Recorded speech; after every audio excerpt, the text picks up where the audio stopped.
ဦးညီမပါပဲတယောက်သေးပဲရှောက်တော့ပင်လေတပုတ်ရာကြီးတဲ့ကရေမျောကန်တဲ့ကောက်ယူရှုံးတော့မပေးနဲ့တယောက်ကျိုးသွားတဲ့ခေါက်ယူတက်ရဲ့သဘောကဘောလို့ကြားတယ်ဆိုတာစောက်ဖို့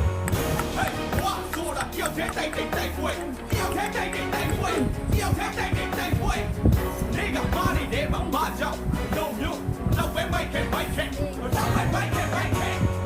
လက်မပြတ်သေးတဲ့အနိုင်ဘူးထောက်လိုက်ကြတဲ့အရှုံးဝိပါဖို့ဖြစ်ချင်တာတော့လက်မပြတ်သေးတဲ့အနိုင်ဘူးထောက်လိုက်ကြတဲ့အရှုံးဝိပါဖို့ဖြစ်ချင်တာတော့ဝိပါဖို့ဖြစ်ချင်တာတော့တိုင်းလိုက်တဲ့ဘဝမှာငုံမခံခြင်းလို့တုံ့ပြန်ရိုးသားတဲ့နေမောင်းမှုပေါ်အင်အားစုကလောက်ကျန်အန်ကိုတင်းနေချိန်ပြီးမျက်ကြည်ဝဲရင်တေးထားရှုံးရရတာအခါနိုင်ရဖို့စေဝါ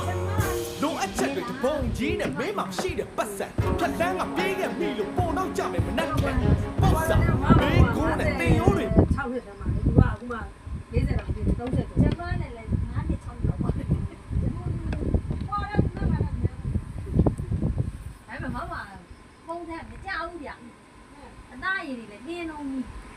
တကယ်ကြောက်ပြောတာမဟုတ်ဘူးဒီတိုက်ရွယ်ဆိုရင်ငါတော့လူရုံကျမက30ကျော်တော့လူရုံကြညဆိုဒီမှာခုနေရမှုတော့အဲ့ရမှုတာပြောတော့မမအဲ့ရမှာလေအိမ်မဆိုမိုးတော့တာအိမ်မဆိုမိုးတာတည်းနဲ့အားစီတော့မှာတော့တကူကဒီလိုမျိုးအားကိုးရတယ်ဆိုတော့စိတ်သက်သာအမတွေလိုအမေတွေလိုအားကိုးရသွားတယ်ဆိုတော့တချို့ကအဲ့လိုမျိုးရှိတယ်ကိုကလည်းဘယ်လိုလဲဆိုတော့ဒါကိုယ့်အိမ်လာကိုသားသမီးပဲဒီမမလိုပဲဖြစ်ဖြစ်စီတာပါဆိုမမလေးဒါကလေးအဲ့လိုစိတ်သက်သာပေါ့နော်အမရတော့ဘာဘူးဝမ်းသာသွားတော့ဒီချစ်တဲ့အဲ့မတ်ကနေလည်းအတိုင်းတော့လေဒါပေါ့ဒီလိုလေးပြောမှကြောက်တယ်အဲ့ဒါလုံးတော့ဘူးလေဘယ်လိုလဲဆိုတာกินเลยตีจินนะเขาจะอะไรเนี่ยมาเนี่ยสร้างมาตีจินတော့အမအေးရည်တယ်ဒီမှာသူ့ခေါင်းနဲ့ပြစ်တော့အန်ကြီး